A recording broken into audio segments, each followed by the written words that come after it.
Two vascular surgeons walk into a bar and come out with a podcast. We are talking everything vascular and not. Welcome to the Life of Flow podcast. The following podcast is not relating to my teachings and work at Del Cedar Medical Center and is for entertainment purposes only. Hello, everyone. Bienvenidos.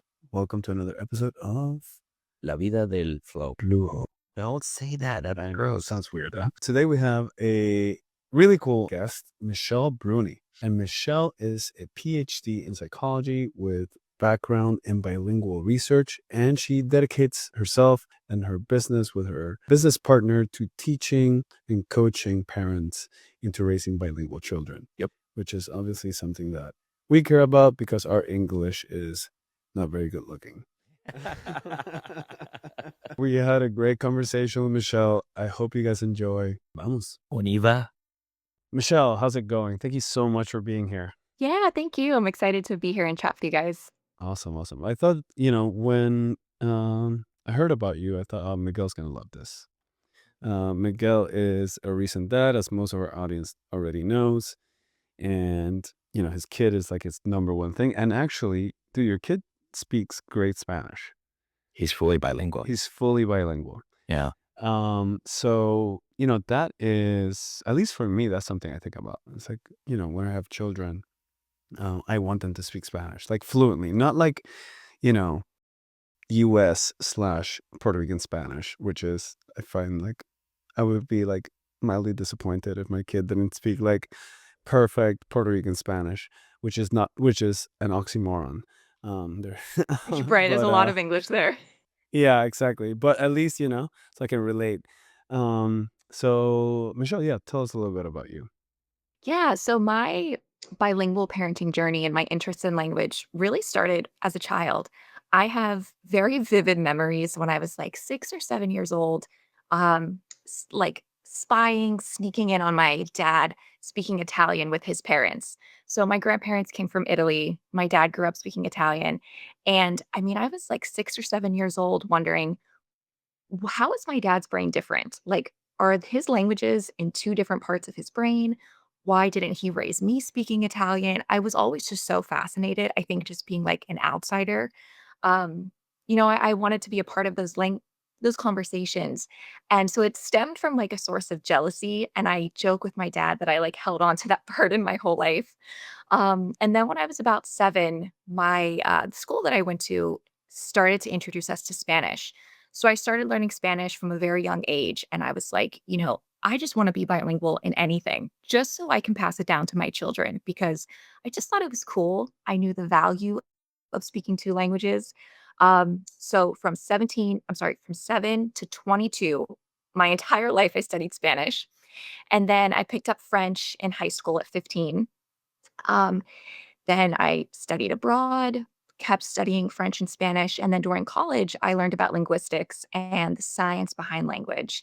And that really opened up a whole new door for me, which led me to do my PhD in psychology. So during my PhD, I studied cognitive psychology, really understanding like what goes on in the bilingual brain when bilinguals mix two languages. So a lot of us call that Spanglish. From a more academic perspective, it's called code switching.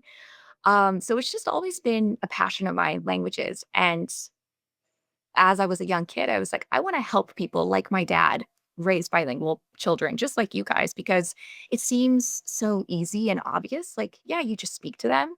But Miguel, as you will come to find out, like there's so much influence from English around us that sometimes it can get tricky, especially when they enter Yeah. school. So Yeah.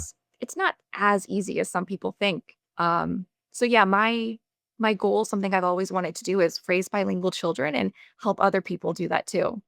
And so do you currently have a practice that aims to do that, a business model, or is this something you do just because you love it, or what are you doing with this? Yeah, a little bit of both. I fell into this haphazardly, like I was doing my PhD. I had my daughter during my 4th year of school. And I remember one day I just posted a video on TikTok talking about like what we were doing and it blew up. And I was like, oh, wow, people are interested in this. Like I never thought that there would be an audience curious about bilingual parenting. So organically, I just started sharing our journey, and I was really surprised that there were other parents wanting to do it in their second language. You know, a language that they learned as adult, they're not native in. Um, so it grew organically, and now I have a business partner. Her name's Olga, and we run a program called Bilingual Home. And it's kind of like a boot camp where for 2 weeks we kind of bombard parents with so much information, a lot of practical strategies where they can implement bilingualism into their daily lives. Because a lot of parents, like Lucas said, they're worried about their child just rejecting the language or not speaking it to the capacity that they want their kids to.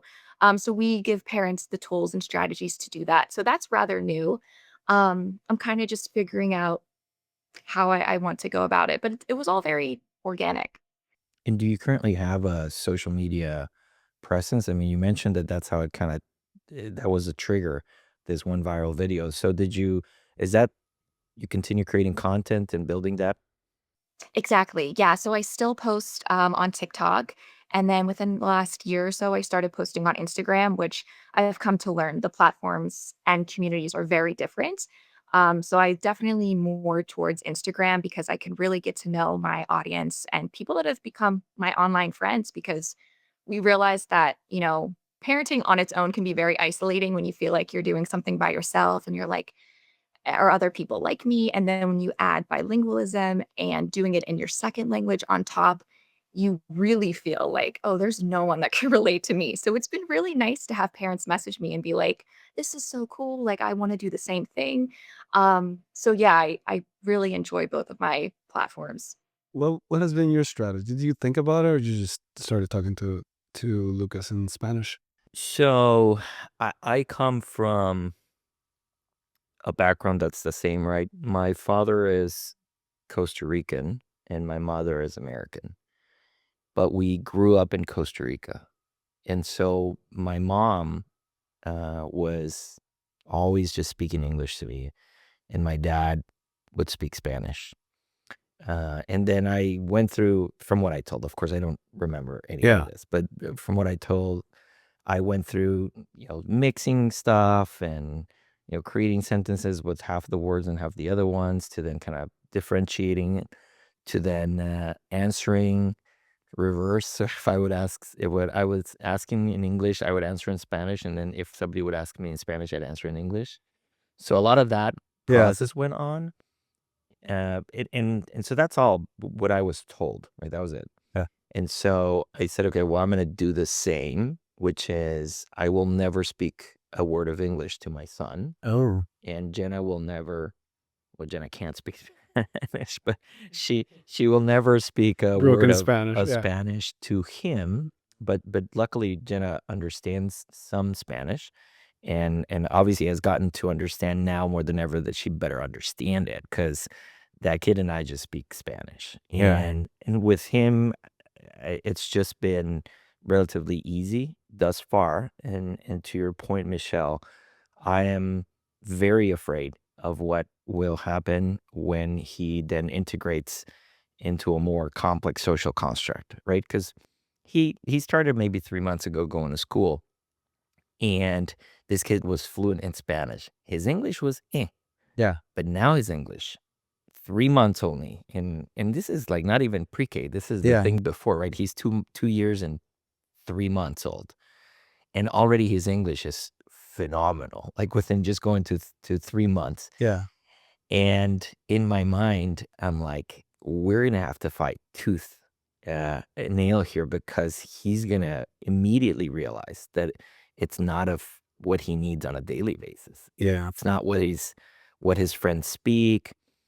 And anyway, I'm sure there's going to be all these threats, in a way, right? Oh, why are you speaking Spanish? That's not cool, or who knows? I don't even know. I think the stigmas have evolved, thankfully, in a positive way, because obviously there was a time and place, and I know people, that were first generations where actually they were told you better not speak Spanish Yeah.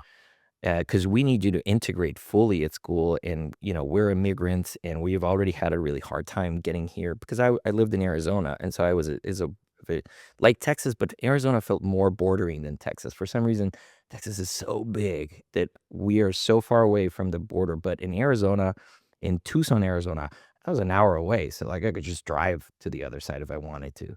And so I felt that there was a lot more of that where essentially these kids were not taught purposely. And I feel like that at least is slowly moving away, or it's gotten better, or I guess it just depends on what your circumstances coming into America are that led you to be here or not. But I hope that that Spanish acceptance is a little bit more now. But that's been our journey. I didn't really put any thought into it, but just hearing Michelle speak inside, I was like, shit. Yeah, that's the thing. It's very it's a hard line to draw. Like it's a balance when I talk to parents about this because I don't want them to think that it's all roses and butterflies because it should be. Like it should be enjoyable for the parent and the child. But the reality is that if parents don't have a strategy and plan, or if they don't have like even just the slightest idea of how they want to approach those situations, then they can become very flustered and just kind of they quickly wanna give up because they realize that, that societal language is just really taking over and then just like, "I don't know what to do." So, I never want to scare parents that, like, that language is gonna disappear and it's gonna be really difficult, but trying to just encourage parents to be proactive about it. So, what are strategies like for Miguel?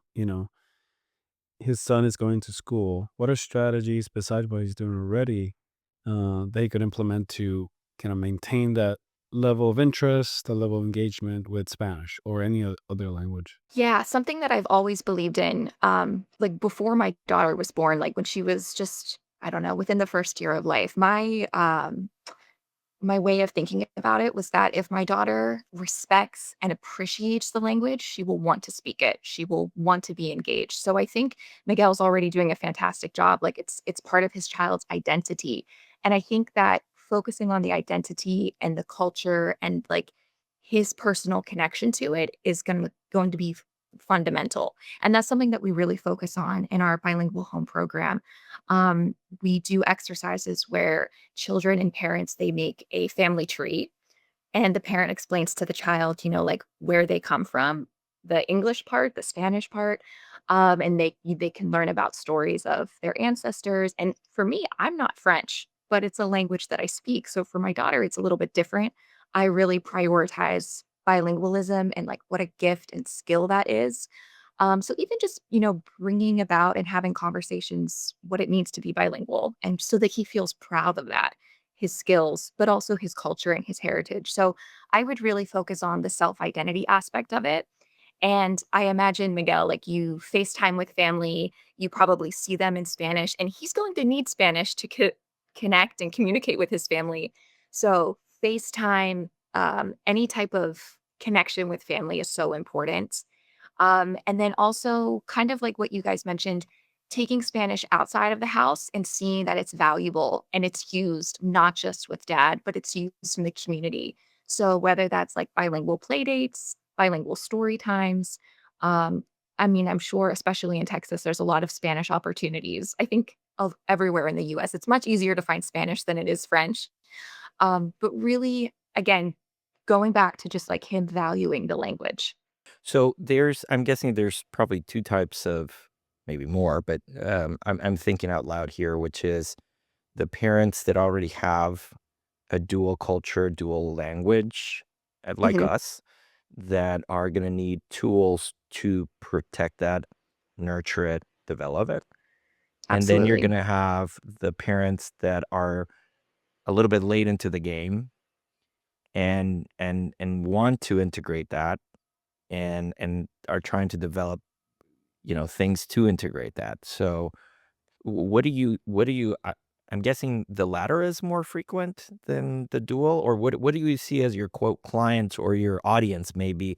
And let's say on Instagram, which I would think just by age Mhm. range, you probably have a little bit more of the parents living in Instagram than the parents living in TikTok. Right. Yeah, I actually would say it's the former. It's a Mm. lot of families Oh, okay. where it's this strategy is called one parent, one language, OPAL.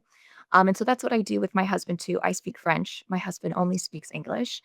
And so that is a very like default model for parents, just because that's what's natural. Like if you each speak one language, it makes sense to just speak those languages. It gets a little trickier when there's parents who are both bilingual, or sometimes there's 3, 4 languages in the mix, and parents really struggle with time management. Like, we have 3 or 4 languages. How do we know what to prioritize? And how do I give equal exposure throughout the day, especially when the child's going to school? But going back to your question about parents who are starting a little bit later, or maybe like what they've been doing just isn't working. One strategy that I always recommend to parents is called time and place. And it is exactly what it sounds like. So parents can choose a time of day, a time of week, or an activity. So a place that could be like bath time, going to the park, doing crafts together. But they choose, we'll say, an activity that has a very clear start and end time, and that's the place where they only speak that language. So I've been toying around with this idea of introducing Spanish to my daughter, Chloe. So I have a lot of brushing up that I need to do, but this is exactly what I want to do. So my plan is for craft time, we would only speak Spanish. And it's something that Chloe and I really love doing together. So I know she'll enjoy it. But so we'll sit down, get out our paintbrushes, crayons, whatever we're doing, and I will only speak Spanish to her. And the reason, or the way that this is effective, is because kids don't get overwhelmed. They know that there's a start and an end point. And so they're like, okay, I don't know what my parent's saying, but at least when this is over, we can go back speaking the language I already Yeah. speak. And it's nice because it's little. You can even do it for 15 to 20 minutes. And, over time, day by day, week by week, when they start to gain comprehension and start using it, then you can band and build and expand upon it. So then do, 3 activities a day, or do it multiple days a week. So it's nice where you can start small and build on it until it becomes part of your daily life. Tell me a little bit about age.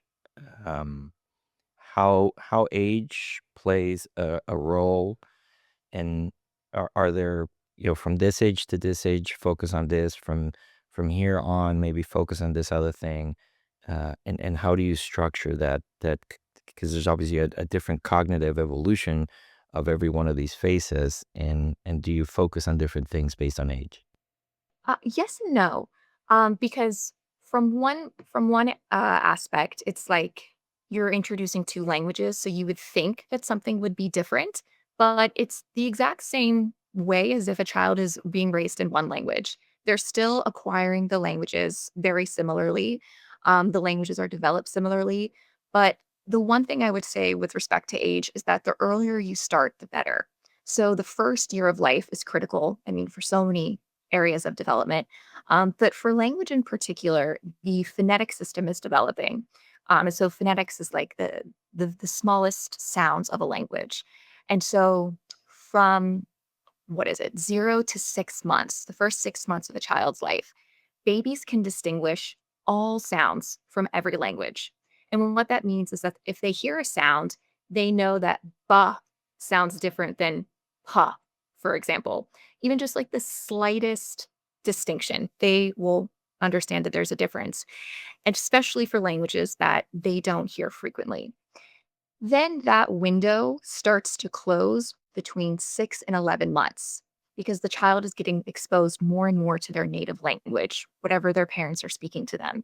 So for, I don't know, my niece, for example, who was only going to learn English growing up, she's only going to hear and learn English from her parents.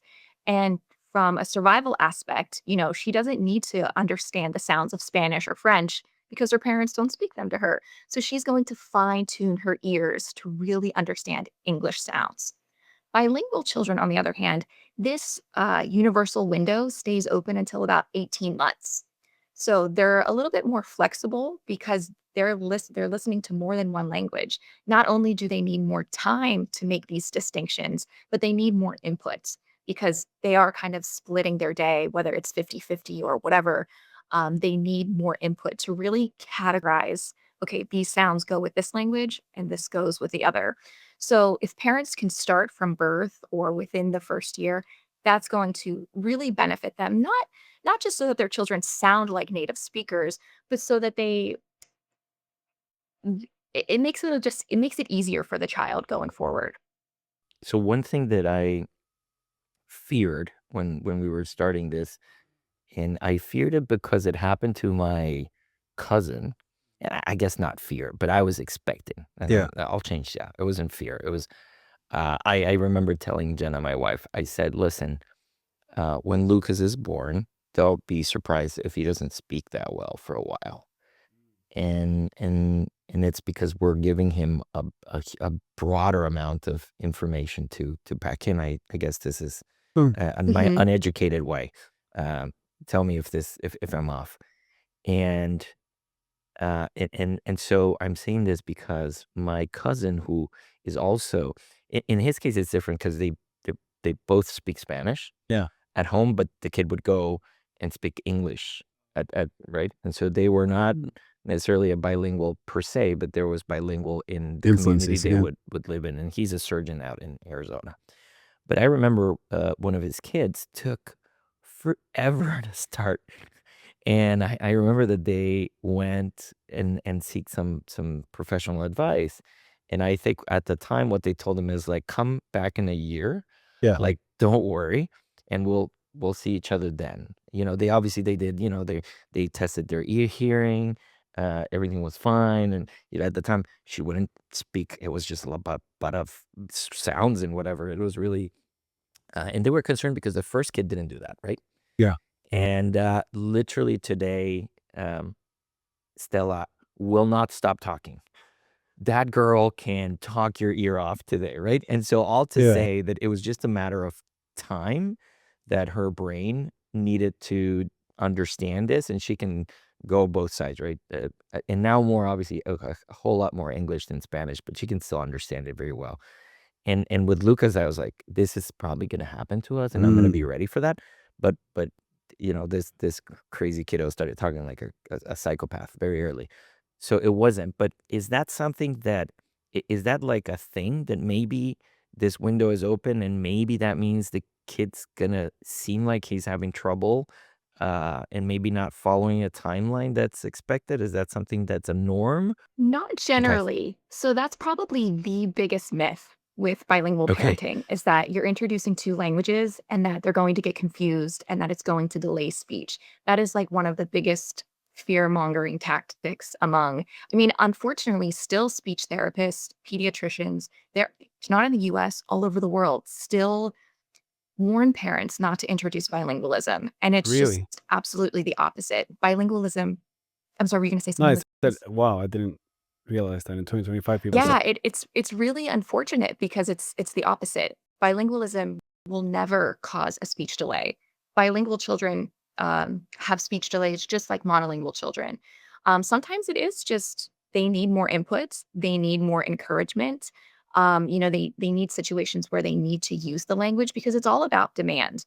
If the child doesn't have any demand to use Spanish, they're not going to. They're just going to use English or whatever other language because it's easier. But that's certainly a very big fear for parents, and it's just not true.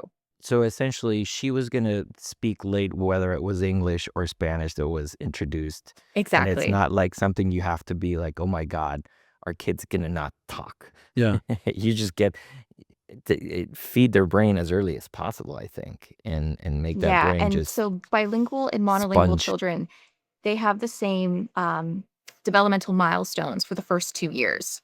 So I think it's like at 12 months, they should know, I don't know, is it 50 words? And then at 2 years old, they should be able to put together two words. So those are the same milestones for bilingual and monolingual children. And I always tell parents, like, if you're worried in any in the slightest form, try to seek a speech therapist that specializes in bilingualism or knows a little bit about it because they're going to be much more familiar with the research behind it than, just the general doctors who are unfortunately still giving this bad advice. Is there any? It's like the way, because language is how you construct the world, right? Through language. Do bilingual people have a different way of seeing and approaching the world, when they're engaging in different languages? Because sometimes I feel like that. Sometimes I feel like in Spanish I'm one type of person, like a slight deviation. In English I'm a little bit different. Yeah, that's a great question. I I did my PhD dissertation on a topic very related to that question. So for my PhD, I studied how bilinguals regulate their emotions in two languages, and I'm sure both of you can relate to this. Where for maybe positive emotions, you might feel more comfortable expressing them in Spanish, and the negative emotions, maybe you tend to express them in English. And it could be vice versa, it could be a mix. But the trend in research was that bilinguals typically will use their second language, the ones that they learned, in adolescence or an adult. They'll use their second language to distance themselves from negative emotions. So, for example, if I were feeling shame and embarrassment about something, I might want to use French to talk about those experiences and those emotions because it doesn't feel as heavy and it doesn't feel as real as if I were to talk about it in my native language. So that's what I studied for my dissertation. And we asked participants similar questions like, do you feel like you have two personalities with respect to your languages? And it really just depends on the person. It depends so much on how they grew up with their languages, their relationship with their family, because their language typically comes from their family. But yeah, it's anecdotal, but bilinguals absolutely feel that way. And I think it just has to do with their proficiency. How comfortable are they using both languages? And in what situations are they using their languages? Is it with only family where they might feel a little bit more reserved? Whereas with friends, if they're using the societal language, they might feel more open and connected to their friends. So it's definitely a thing, but it varies person to person based on so many different variables. I hear you say societal language. Mhm. What's it? Can you define what a societal language means? Yeah, so we're at least our conversations right now, we're talking about a heritage bilingual. So my daughter, your son, Miguel, they're heritage bilinguals. And that is when you are raised at home with a language that is a minority language. It's not a language that is generally spoken by the greater population. So when you step outside of your house, what is the language of your community? In the United States, it's for the most part English. So the societal language is whatever is used at businesses, at school. And so here we're talking about English. I like that because I've been confused sometimes because people say, "What's your mother language?" And Yeah, so I'll say, "Well, um, depends. English. That's where my mom talked to me, but Yeah, my my societal language was Spanish." yeah, But Hmm. but I think what people interpret or what they were trying to ask me is what's like your societal. brain and how do I Right. process? Yeah, And it's actually Spanish. So there is it's the using mother language to define societal language, I think is a mistake. Would sounds like it, right? Absolutely, Yeah, and okay. that's yeah, why we call it Yeah. the mother language because our native language is typically the one that our mothers spoke to us in. Um, and also when people ask like, "What is your native language?" Some people will say it's their dominant language. Like they grew up speaking Spanish and English, but now that they're more dominant in English, they'll say, "Oh, it's English, and Spanish is my second language." So it kind of depends if you're talking about when you acquired them or which one are you better at. So, like my daughter, even though I'm not French, she is a native French speaker because she has acquired French from birth. So she will have two languages growing up. But I imagine when she gets older, she will tell people English is my native language. Right. So Coco's societal language is English, Right. but her mother language is French And English. and English. Because yeah. right, yeah, right? Because she's growing up very bilingual. Her dad only speaks to her in English. So, and this is where a lot of bilinguals feel that like identity crisis, not a crisis, but they feel like they don't Yeah. belong somewhere. Yeah. And Mm. my daughter, I don't know how she will experience this, especially because she's not French. I am very Italian in my heritage, so she's growing up with like a mix of different cultures.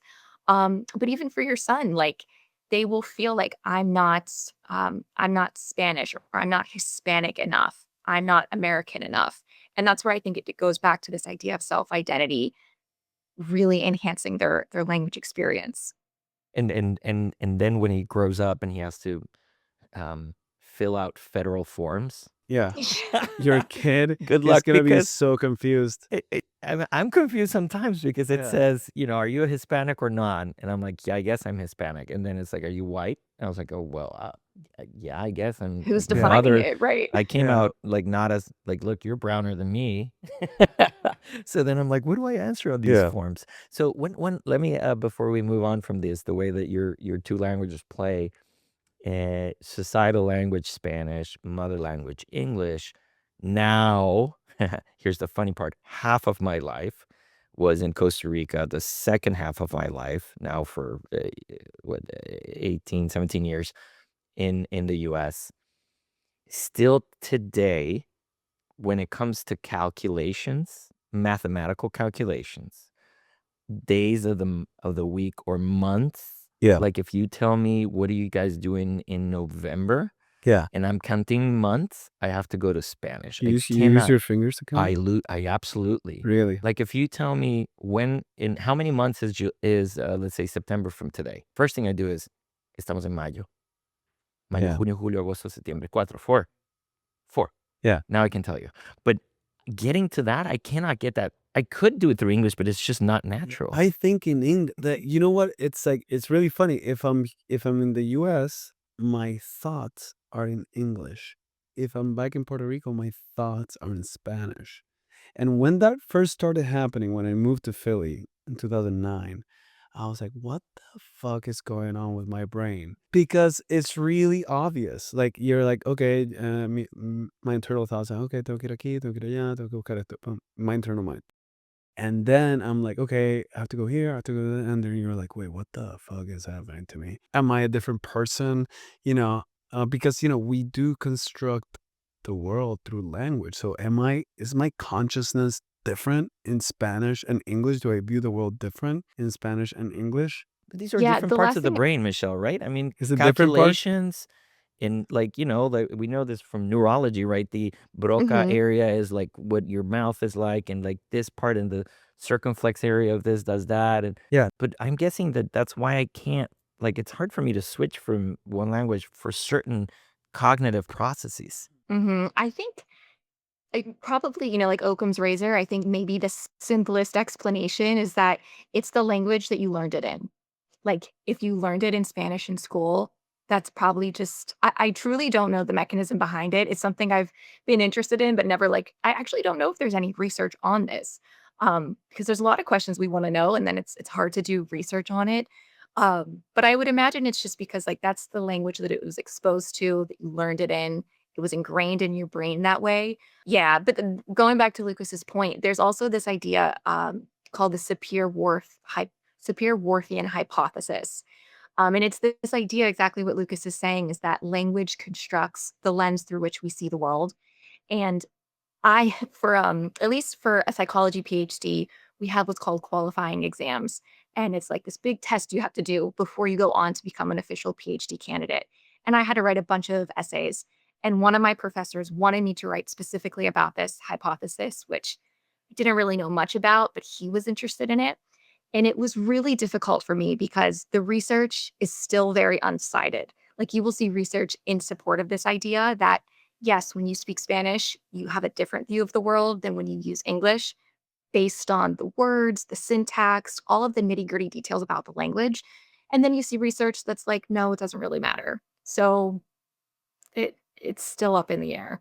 But I think the anecdotal stories, those are evidence enough. And I think that's what people care about. Like you can relate to other people's experiences. I'm sure there's people that are listening to us that would like their kid or their future kid to speak two languages, but they don't have that, right? They're two native English speaking people, but they're like, no, we'd love our kid to speak Spanish. We're gonna have a baby next month, or our baby just was born.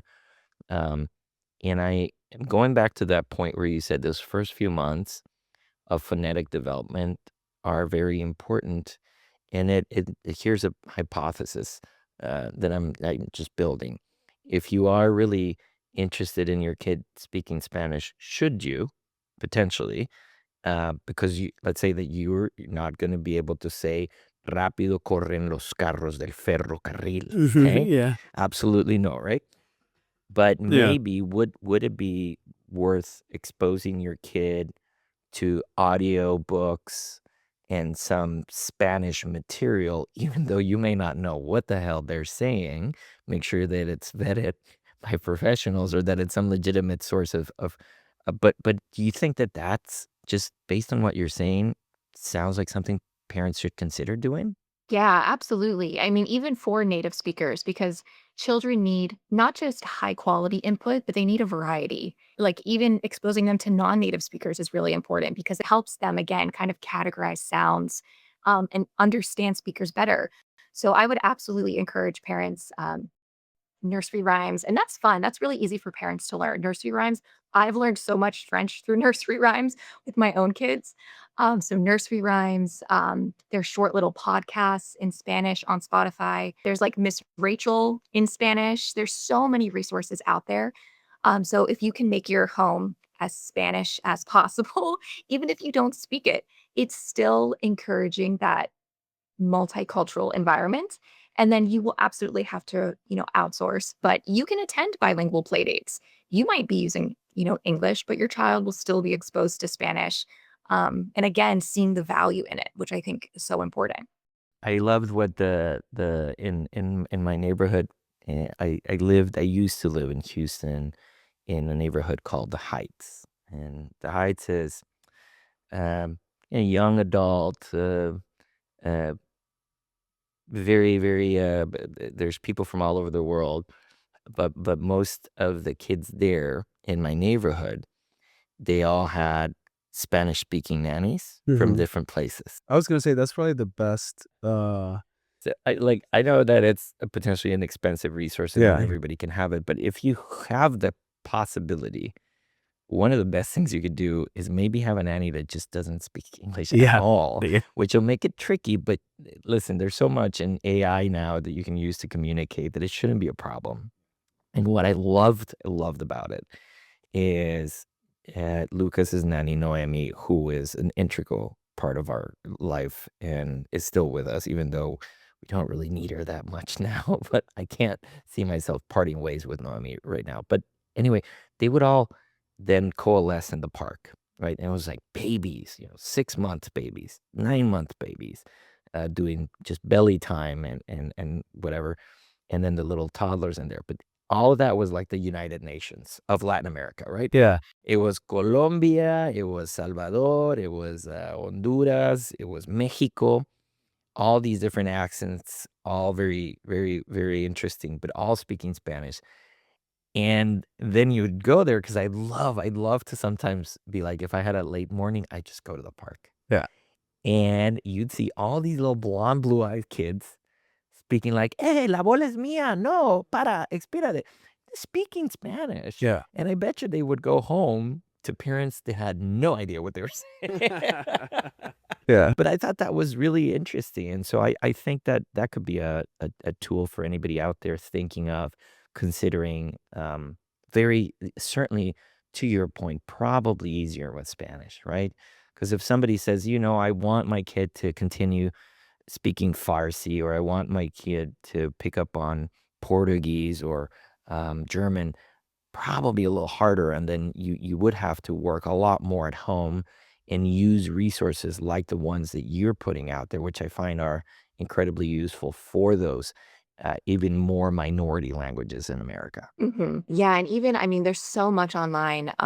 My daughter is 4 years old, and we're going to start putting her into not classes, but they're like 30-minute sessions with a French speaker online doing like activities, just, having conversations. And those can be really useful too. Obviously, like a 1 or 2 year old can't do that. But there's so many online resources to connect with other families and find ways to expose them to your target language. In school, there's so many dual immersion programs, bilingual schools popping up, even magnet schools, which are part of the public school system. They're a little trickier to get into because they're lottery based, but it's worth trying if bilingualism is something that's important to you. And that's what I've seen a lot of, not a lot of parents doing, but it's becoming more popular just when you go online and you see what people are interested in. Like they want their children to be bilingual. So I think kind of going back to what we talked about at the beginning, that stigma is changing very slowly because you would think the whole world is bilingual. Why aren't we in the United States? But I think parents are slowly catching on to this. And it's a bigger conversation, but these little steps definitely add up. How do you help? We've talked a lot of what do we do for the kid, but how do we help the parents cope with the stress and maybe the frustration that they're putting all this effort and the kid's just like not clicking up there? I'm sure there are people who are either they did that and all of a sudden one day the kid's like, I don't want to speak Spanish. I'm done. This is useless for me. I go to school, nobody speaks Spanish to me. And I'm sure there are parents that are trying a lot and there's frustration. Would you walk me a little bit through this change of scope, not through the lens of the kid, but through the lens of the parent that's trying and that's finding failure every time they take a corner? Yeah, and that's exactly what we do in our bilingual home program. I always tell parents like this program was built for the parents. It's not about like making your child bilingual, it's about what you can do as a parent in your everyday life. So, and a lot of it depends on their age, but I think first and foremost is going back to their self-identity, whether that's family, culture, connecting them that way. And sometimes it is just a matter of like not forcing them, but having them communicate with their family members. And they will quickly realize that, okay, if I want to have a relationship with grandma, I need to speak this language. So the family, I can't, stress the importance enough connecting to family and culture. But more practically, especially for children ages 4 and up, I would say, finding extracurricular activities, which again can be difficult depending on your language. But again, there's a lot of resources online. Finding something that they enjoy in the target language and finding friends who speak the target language, whether that's Spanish or French, so that they're making that connection between something they enjoy and the language. Again, it can be kind of tricky in the US.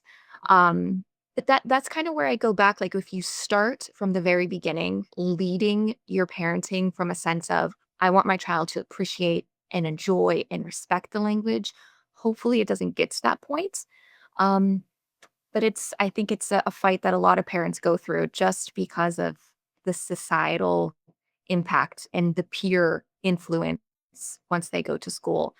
So I think it just goes back to connection, whether it's family, personal interests, even if as travel can be a huge tool, whether you're traveling for a week or if you're visiting for a couple months, extended family, that's a very great way to expose the child. And they have fun doing that too. Yeah, I would say what this is just personal, but having you and your partner be very clear on that being a goal, back to managing frustrations or how to get this or how to accomplish this, like everything, uh, finances, home owning, all these other things you do, you're a business enterprise of two people, and you have to communicate a lot, and you have to be on the same page because I feel that this alignment with your couple, with your plus one, i- i- i- you want to be as perfectly aligned as possible in this journey with your kiddo because when he or she starts bucking or saying, I don't want, this is not mine, the worst thing that I think could happen is that one of the parents is like, he's right, that's really not that great. And then all this work goes down the toilet. And so I think that that's been something that for us has been really important is I said that as a, I'm like, Jenna, this kid's going to be bilingual, and this is one of the most important things for me. Are you with me on this? Because I remember that even being like, this is one of those non-negotiables where maybe we shouldn't even be married, right? If I'm not going to marry a woman who doesn't feel my culture is super important to give to the next generation and that she upholds that because it's super important for me because I can see that being a breaking point later on. Yeah. She's like, who cares, Miguel? Nobody speaks Spanish here, right? Like that would be, okay, Spanish, let's change, right? Let's say I'm from Uzbekistan, Yeah. right? Who cares? Nobody speaks your like Uzbek. sub-Russian style, Subrush. like sub Cancel. type of, Yeah. no, like some Russian Yeah. version derivative, Dialect. weird language that only 250,000 people speak in the world. Yeah, that sounds pretty useless in the greater scheme of things. But if it's important for you as a dad or as a mom, the other person's got to be with you, man. Yeah, You 100%. you got to be there with you, Yeah. or otherwise the project's going to fail. So that's one of the things that I would say, consider that before you, Yeah. bend the knee and give a ring. Absolutely. Yeah, I mean, Yeah. people always ask me Mhm. what conversation I had with my husband, and I don't remember. I think I probably brought it up in passing, like, "Oh, I speak French. My children are gonna speak French." And that was that. My husband was like, Yeah. "Oh, that's cool," like, when we were dating. Yeah. But I will say, like, we went to Montreal once for a conference, and we spent a whole day bopping around to different bookstores, buying kids' French books. We were just engaged, like, we didn't know when we were gonna get married, when we were gonna have kids. But it meant a lot to me that he was doing it with me. He was picking out books too in French that he has no idea what they are, doesn't he'll never use them. But there's so many ways that the other parent, the partner, can support the target language at home too. And I think, yeah, like you said, Miguel, it's so important because it's a family unit and there's that child's going to have two identities with the two languages. Um, so yeah, my husband doesn't do a lot, but the little things he does, like, listening to the nursery rhymes, he watches so many cartoons with English subtitles. And it's great. Like, he's so proud of his daughter. He loves bragging to people that his daughter speaks two languages. So I'm glad you brought that up because it's a really important conversation parents need to have. Sometimes at home, it's really fun. So I get home a little bit later in the day. Let's say I get home at 6 p.m. and Jenna gets home a little bit earlier. So let's say that they're watching a movie, Moana, whatever, right? And I get home and my kid immediately says, "Mama, change it to Spanish." And she just rolls her eyes at me like, "I hate you," because now I don't understand what's happening in the movie. So, Yeah. we'll switch it to Spanish and with the English subtitles. And then Jenna just kind of goes away because she's like, I don't like watching with subtitles, but Yeah. it's just funny, the dynamics. And then sometimes what's really funny is some of the movies he really likes to listen to in English, and some of the movies he likes to watch in Spanish. That's interesting. Yeah, because Yeah. he kind of probably likes the character, how it sounds a little bit more. And so, Yeah. because rarely enough he's asked me to, when him and I are watching something, Right. he'll be like, "No, put it in English. Like, Okay. it sounds like maybe it sounds better or funner. I don't know what it Yeah. is."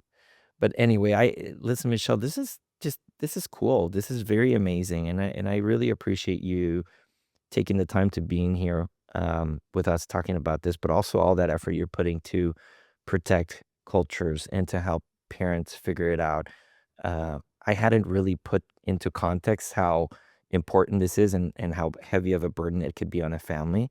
So I commend you, and I hope that you keep onward with this, Thank and you. doing Yeah. it, because there's a lot of people that Yeah. certainly can They're get guidance. looking for these resources. So yeah, thank you so Yeah, and like much. you said, I think a lot of people don't realize it until they become a parent. And they're like, "Oh, how am I gonna do this?"